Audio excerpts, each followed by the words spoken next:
আসসালামু আলাইকুম। কখনো কি আপনার মনে হয়েছে যে আপনার ভেতরেই এমন এক অচেনা জগৎ আছে যেটা আপনার অজান্তেই আপনাকে চালাচ্ছে?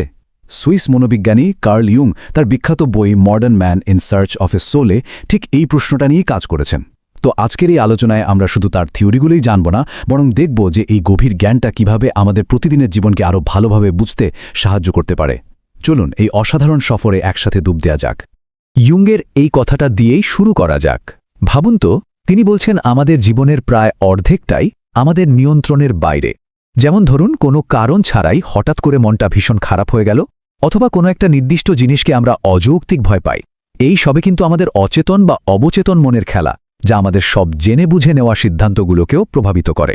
আমাদের অবচেতন মনটাকে মানে আনকনশিয়াস মাইন্ডকে একটা বিশাল বরফখণ্ডের মতো ভাবতে পারেন। আমরা শুধু এর ওপরের চূড়াটা দেখি, যেটা হলো আমাদের সচেতন মন, কিন্তু এর যে বিশাল একটা অংশ জলের নিচে লুকানো, সেটাই কিন্তু আসল শক্তিশালী জায়গা। ইয়ুংয়ের মতে এই লুকানো অংশটা শুধু ভুলে যাওয়া স্মৃতি বা চেপে রাখা ইচ্ছার একটা ডাস্টবিন না, বরং এটাই আমাদের সৃজনশীলতা, প্রবৃত্তি আর স্বপ্নের উৎস।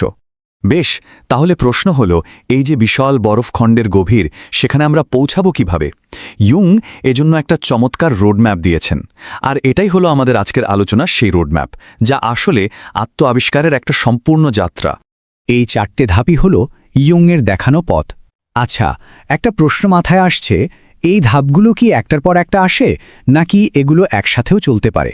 এই প্রশ্নটা মাথায় রেখেই চলুন প্রত্যেকটা ধাপকে একটু কাছ থেকে দেখা যাক।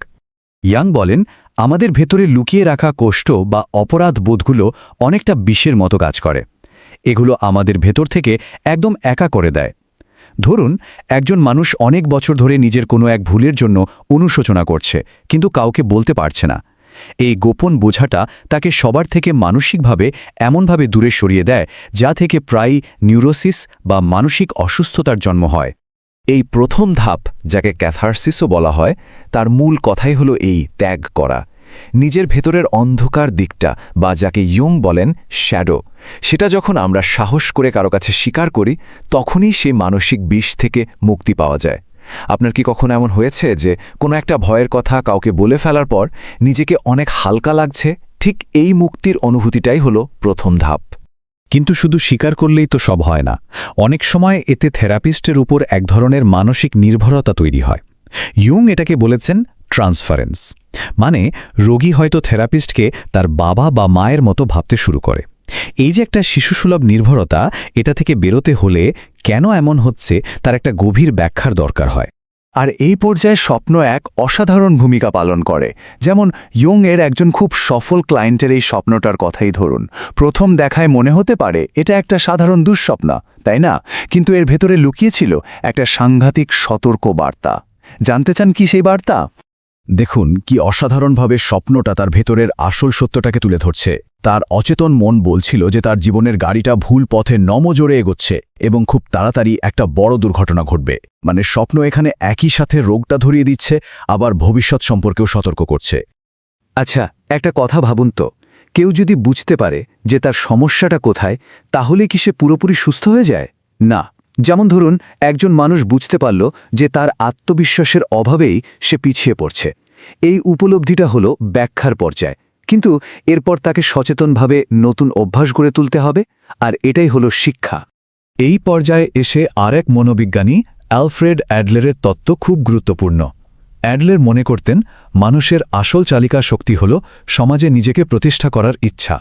তাই এই ধাপের রোগীকে শেখানো হয় কিভাবে সামাজিক জীবনে নিজেকে আরও ভালোভাবে মানিয়ে নেওয়া যায়, কিভাবে ছোট ছোট সাফল্যের মাধ্যমে নিজের আত্মবিশ্বাসটা আবার ফিরে পাওয়া যায়। এবার চলুন একটা গভীর প্রশ্নে যাই। যদি একজন মানুষ সমাজে সফল হন, তার ভালো চাকরি আছে, পরিবার আছে, অর্থাৎ তিনি পুরোপুরি নরমাল, তাহলে কি তার ভেতরের যাত্রা শেষ? ইয়ুং বলছেন একদমই না, বরং অনেকের জন্য আসল যাত্রা তো এখান থেকেই শুরু হয়। স্টিভ জবস বা আইনস্টাইনের মতো মানুষেরা যদি শুধু একটা স্বাভাবিক জীবন কাটাতেন, তাহলে পৃথিবী হয়তো অনেক কিছুই পেত না। ইয়ুং ঠিক এটাই বলছেন, যারা একটু বেশি প্রতিভাবান বা সংবেদনশীল, তাদের জন্য এই তথাকথিত স্বাভাবিক জীবনটা একটা খাঁচার মতো। তাদের জীবনের উদ্দেশ্য শুধু মানিয়ে চলা নয়, বরং নিজের আসল সত্তাটাকে খুঁজে বের করা।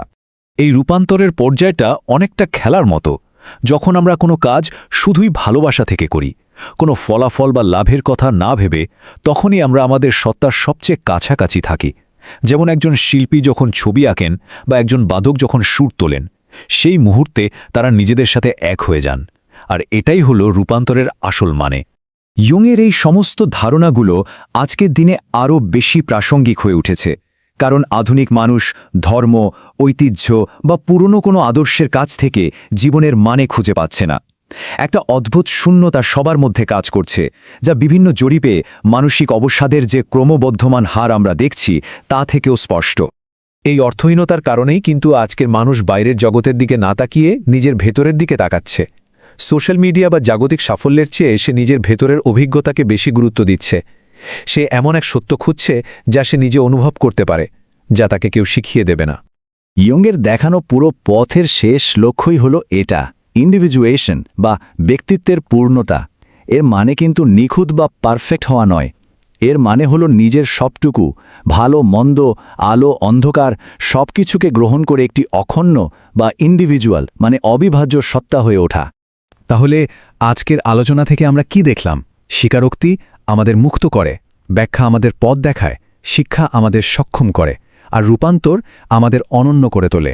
এই সব কিছু শেষে প্রশ্ন কিন্তু একটাই, জীবনের লক্ষ্য যদি নিখুঁত হওয়া না হয়ে নিজের সবটা মিলিয়ে এক সম্পূর্ণ মানুষ হওয়া হয়, তবে কি আমাদের সাফল্য বা ব্যর্থতার সংজ্ঞাই বদলে যায় না? এই ব্যাপারে আপনার ভাবনা কি আমাদের জানাতে পারেন।